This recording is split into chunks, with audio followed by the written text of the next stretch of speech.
Hi kids, ఈరోజు మనం ఒక అద్భుతమైన కథ విందాం. చాలా కాలం క్రితం ఒక అల్లావుద్దీన్ అనే పేద అబ్బాయి ఉండేవాడు. అతని జీవితం ఒక పాత దీపం వల్ల ఎలా మారిందో తెలుసుకుందామా? పూర్వం ఒక దూరపు పట్టణంలో అల్లావుద్దీన్ అనే ఒక చిన్న కుర్రాడు ఉండేవాడు. అతని తండ్రి చిన్నప్పుడు చనిపోయాడు.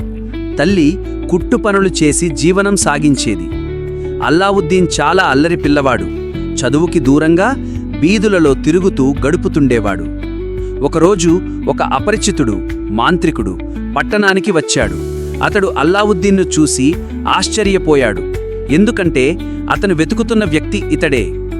మాంత్రికుడు తనను దూరపు దేశం నుంచి వచ్చిన బంధువు అని చెప్పి అల్లావుద్దీన్కి బహుమతులు, తినుబండారాలు ఇచ్చి తనతో స్నేహం చేసుకున్నాడు. కొన్ని రోజుల తర్వాత మాంత్రికుడు అల్లావుద్దీన్ను పట్టణానికి దూరంగా ఉన్న ఒక ఎడారి ప్రదేశానికి తీసుకెళ్లాడు. అక్కడ నేలపై ఒక రహస్య ద్వారం ఉంది. మాంత్రికుడు మంత్రాలు జపించి దానిని తెరిచాడు. లోపల పెద్ద గుహకు దారి ఉంది. అల్లావుద్దీన్, నువ్వు మాత్రమే ఈ లోపలికి వెళ్ళగలవు. అక్కడ ఒక అద్భుత దీపముంది, అది తీసుకురా.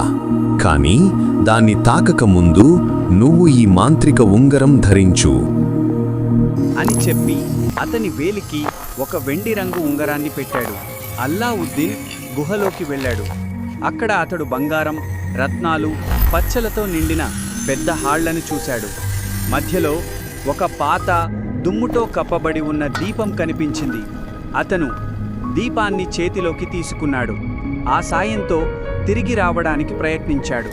కాని గుహ బయట మాంత్రికుడు లోపల నుంచి దీపాన్ని ముందుగా ఇవ్వమని పట్టుబట్టాడు. అల్లావుద్దీన్ భయపడి, ముందు నన్ను బయటకు లాగండి అన్నాడు. కోపంతో మాంత్రికుడు గుహ ద్వారం మూసేశాడు. అల్లావుద్దీన్ చీకటిలో చిక్కుకున్నాడు. ఆకలితో, భయంతో అల్లావుద్దీన్ తన చేతిని రుద్దుకుంటూ ఉండగా ఆ మాంత్రిక ఉంగరం మీద తన వేలి తగిలింది. అక్కడ పొగతో పాటు ఒక చిన్న జిన్ను ప్రత్యక్షమై, నా యజమాని ఏమి కావాలి అని అడిగింది. అల్లావుద్దీన్, నన్ను ఇక్కడి నుంచి బయటకు తీసుకెళ్ళు అన్నాడు. ఒక్కసారిగా అతను తన ఇంటి ముందుకు చేరిపోయాడు. ఇంటికి వచ్చిన తరువాత అల్లావుద్దీన్ తల్లి ఆ పాత దీపాన్ని శుభ్రం చేయడానికి రుద్దింది. అప్పుడు ఆ దీపం నుంచి ఒక పెద్ద జిన్ను ప్రత్యక్షమయ్యాడు.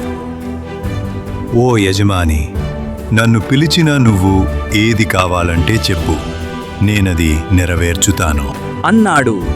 అల్లావుద్దీన్ మరియు అతని తల్లి ఆశ్చర్యపోయారు. వారు మంచి భోజనం కూరగా వెంటనే బంగారు పాత్రల్లో విందు వచ్చింది. అప్పటినుంచి జిన్ను సహాయంతో వారు ధనవంతులయ్యారు. సంవత్సరాలు గడిచాయి. అల్లావుద్దీన్ ఇప్పుడు తెలివైన, అందమైన యువకుడిగా మారాడు. ఒకరోజు అతను రాజకుమారి బద్రుజమాల్ని చూసి ప్రేమలో పడ్డాడు.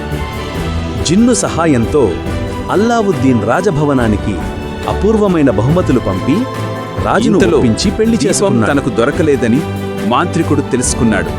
అతను వృద్ధ వ్యాపారి వేషంలో రాజమహల్కి వచ్చి పాత దీపాల బదులు కొత్త దీపాలు అని కేకలు వేశాడు.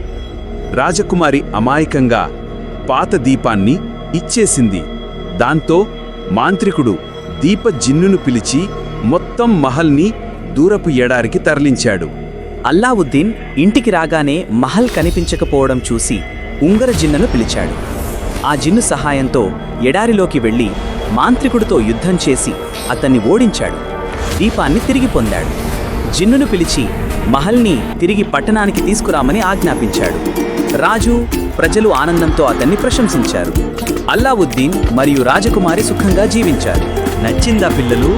మరో మంచి కథతో మళ్ళీ కలుద్దాం. Bye bye.